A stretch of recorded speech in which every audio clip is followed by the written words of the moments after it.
Hi, this is Mark Oelze with Pledge Talk and another communication tip. So the other day, I was in the kitchen with my wife, and I had a kind of cool event that took place that day. And I was excited about sharing it with her.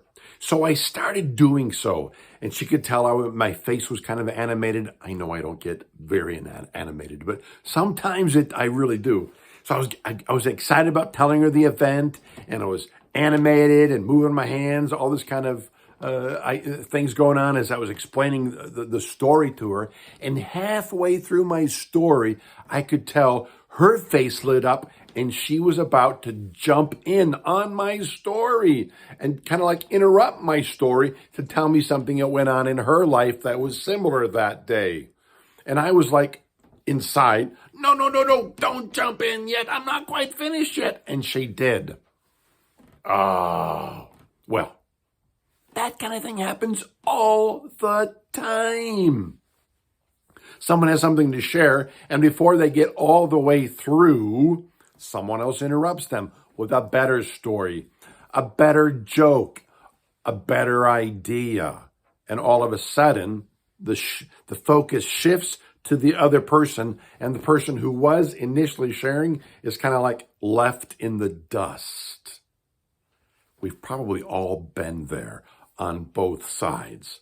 Times when we've been left in the dust and we feel like, frustrated, just kind of irritated, almost maybe even hurt, maybe just kind of like, what's the use of trying, sharing my thoughts or ideas?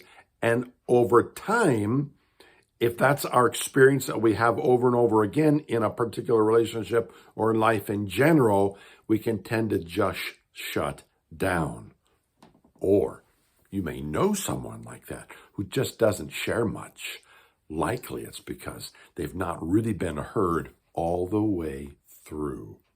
How much better if it's a one-on-one or even like in a small group or a team and someone speaks up about an idea or a concept they want to share or a story that was meaningful that week in their life. How much better for everyone around the table to just stay focused, to listening to that person all the way through. And even at the end, maybe saying some things like, wow, what about this? Or tell me more about that. Or just simply being affirming or validating. Wow, that's awesome. Thank you for sharing that. And maybe even then after that, a few moments of silence, giving that person the opportunity, if they wanted to even share a bit more. And furthermore, or even at the very least, for everyone to experience and give that person, the person speaking, the experience of simply being enjoyed. Ooh.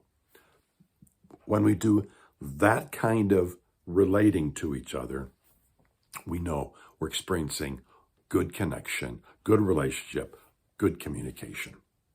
Well, my wife and I, we did talk that through. She did come back and listen to the rest of my story, and then I listened to all of hers as well. And it was good. It turned out great. Well, that's my communication tip for the day.